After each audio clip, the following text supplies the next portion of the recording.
Varčna poraba energije. Smo v tretjem delu oddaje. Danes je z nami energetski svetovalec Marko Piršič iz energetsko-svetovalne pisarne v Kočevju. Tretja tema danes pa je zamenjava distributerja električne energije, ki jo je Marko načel v drugem delu, zdaj pa prosim. Se pravi, v Sloveniji imamo zdaj že kar nekaj časa več teh dobaviteljev električne energije, se pravi, da so cene električne energije na trgu različne, tudi za gospodinjski odjem. In posledično to pomeni, da se moramo tudi tukaj nekoliko malo potruditi, da imamo čim bolj ugodno ceno. Ker kot tudi z kakih drugih zadev vidimo, če v bistvu imamo stalno samo enega ponudnika, smo hitro na kar dosti visoki ceni. To poznamo tudi z kakih drugih zadev, kot so televizijske naročnine ali pa ne vem, te razni mobilni operaterji in tako, ki nas zmerom privabljajo z nekimi akcijskimi ponudbami. Zdaj, če pa v bistvu nismo sami neki aktivni, pa nas ponovadi nas ta tržni sistem nažalost kar pušča na nekem sistemu, kjer imajo z nami čim večji zaslužek.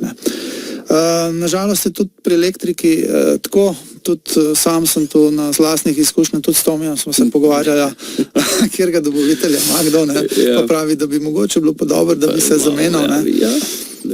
Tako dobro, sam ne bomo zdaj primerjali svoje tarife, koliko imamo ceno za visoko pa nizko tarifo, čeprav to bi bilo smiselno mogoče včasih, ampak saj je ta generalen okvir, kako se lotiti te zadeve. Celo neko obdobje je bilo, ko so bili te dobavitelji res tako agresivni, da je v bistvu že vsak skoraj hotel menjati. To je bilo res zaradi tistega tržnega pa vseh teh oglasov.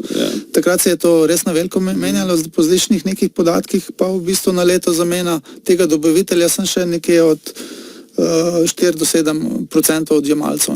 To malo, Kar pa v bistvu pomeni, ker je pa v tem, da v bistvu tudi, ko ga enkrat zamenjamo, se čez določeno obdobje zgodi, da v bistvu več tist ni več najugodnejši ali pa tista ponudba njegova več ni neugodnejša in bi v bistvu bilo pametno, da ga spet zamenjamo.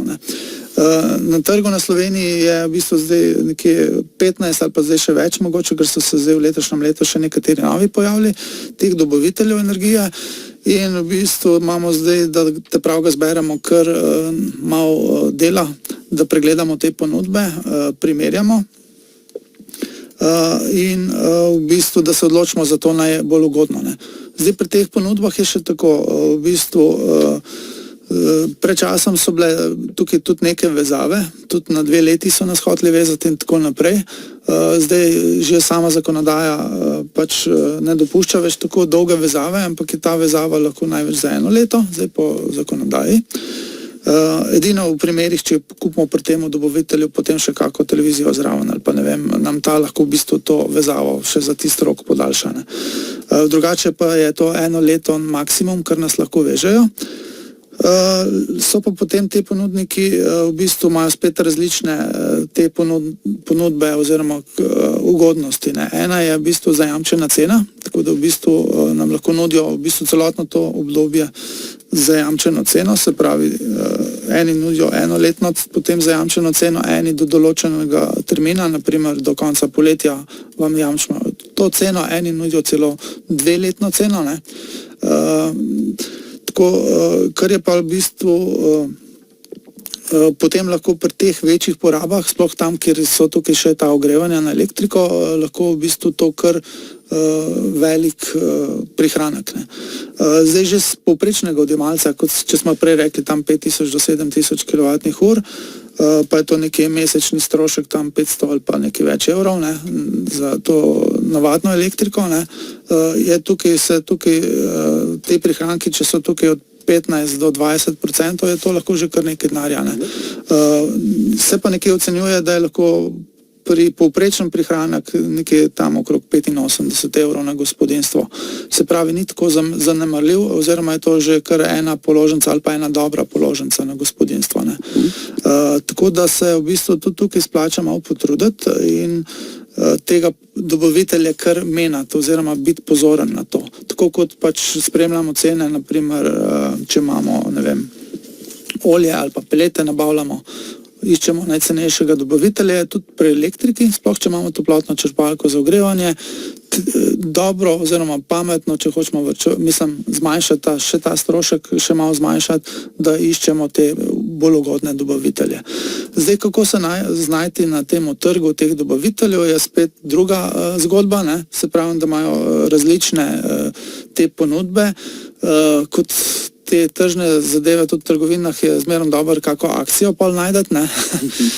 Pa še te ugodnosti potem, se pravi, zajamčeno ceno, dokdaj je ta cena velja, te vezave, ali so enoletna vezava, eni tudi nimajo vezave, naprimer, eni se oglašujejo kot pošteni in tako naprej, ampak vsi so pošteni, ne? Ampak pač mi iščemo pač najugodnejšo ponudbo, ne? Zdaj, kako zbrati najugodnejšo ponudbo? Zdaj, ena zadeva, ki jo nudi država, je tudi nek primerjalnik cen Agencije za energijo, na spletni strani njihovi primerjalnik. S tem si nekako, v bistvu tam imamo tudi pregled, v bistvu, kateri sploh obstajajo, glede tega je v redu. Nekoliko manj je pa v redu ta primerjalnik glede teh akcij in tega, ker nam pa ne nudi vsega, kar ponavadi te dobavitelji ponujajo, ne. Zdaj še pri zamenjavi dobavitelja, saj v tistem obdobju, ker se je to množično menjalo, smo bili mogoče navajeni na te agente, ko so hodili kar po hišah in nam ponujali v bistvu te pakete, ne. Tista energija je bila ponavadi še skoraj nekaj dražja, ne, ker je bila tam v bistvu še neka provizija teh agentov ali pa teh ponudnikov, tako da je ponavadi se najbolj splača poiskati ponudbo na spletni strani tega dobavitelja ali pa direktno s klicom do teh dobaviteljev in se pozanimati, ne. Zdaj obstajajo na spletu tudi neki še drugi, razen tega državnega portala, ki primerjajo te cene energije, ki nam nudijo pač to neko primerjavo, ne. Zdaj, tukaj moramo biti potem pozorni, da v bistvu vsi te primerjalni niso zmerom čisto nevtralni, ne, da poiščemo pač tistega, ki je v bistvu res čim bolj nevtralen, ker če nekdo nekaj ponuja, verjetno ima nekaj od tega, ne. Zdaj, nekateri ki imajo ti primerjavo, ali imajo samo omejen nabor teh dobaviteljev, ali pa imajo celo neko provizijo od njih, ne. Tukaj moramo biti pozorni. Bi pa mogoče ni neodmetno, da imamo tudi na našem koncu enega takšnega v bistvu ponudnika neke take storitve, ki se meni tudi, v bistvu, ki sem jo tudi sam v bistvu uporabil pri tem, ker res nisem nekako v bistvu bolj za hec kot za res, ne. Jaz sem že sam nekaj preiskal kaj ne bi bilo najgodnejše, pa sem rekel, no pa mi najte najugodnejšo, če mi lahko, ne. Pa so mi oni celo še najdli na letnem nivoju še 30 € cenejše, naprimer, ne. Kar ni sicer velik, ne, ampak ni zmeram tisto, da imamo samo nek prihranek, ampak tudi ta gotovost, da smo nekaj se odločili optimalno, je dosti pomembna, tako da sem si s tem sistemom pomagal. Zdaj, če kar konkretno bi povedal, ta sistem, oni sicer minimalno nekaj zaračunajo, se pravi, da bomo tistega nekaj prihranka izgubili pri tem, ampak nam pa v bistvu nam prihranijo ta čas, da sami iščemo po teh ponudbah, nam, vsaj oni trdijo, poiščejo najugodnejšo ponudbo, v primeru, da sami najdemo še cenejšo, nam celo vrnejo oziroma pustijo, da gremo v drugem. Poleg tega pa nudijo še dolgoročno lahko, kar je še pomemben faktor, da nam nudijo tale obvestila, kdaj moramo spet menjati dobavitelja, ne. Ker to, kot sem rekel, v bistvu, jaz osebno sem imel sam tak primer, ko smo šli na ogrevanje s toplotno črpalko, takrat sem se po dolgem času pač lotil zamenjave tega dobavitelja, sem videl, da smo plačevali skoraj 20% večjo ceno, ne, ker pač smo nekako vztrajali na tem starem elektro, ceno nismo menjali, ne. Potem pa v bistvu se je to izkazalo, da ni bilo da ta elektro je imel kar visoko ceno, oziroma so imeli druge pakete, ki nam jih niso takrat ponudili, ne. Jaz sem potem pač veselo sklenil to pogodbo nižjo za takrat, ampak kasneje sem malo pozabil na to pogodbo in tisto leto hitro poteklo in v bistvu potem že po 3 mesece, ko je že pogodba potekla, sem videl, da so neki računi neki višji in v bistvu so mi avtomatsko začeli zaračunavati neko spet višjo tarifo, ker nisem bil pozoren na tiste drobne črke pogodbe in tako naprej. Ne. Droben tisk preberite. Ja.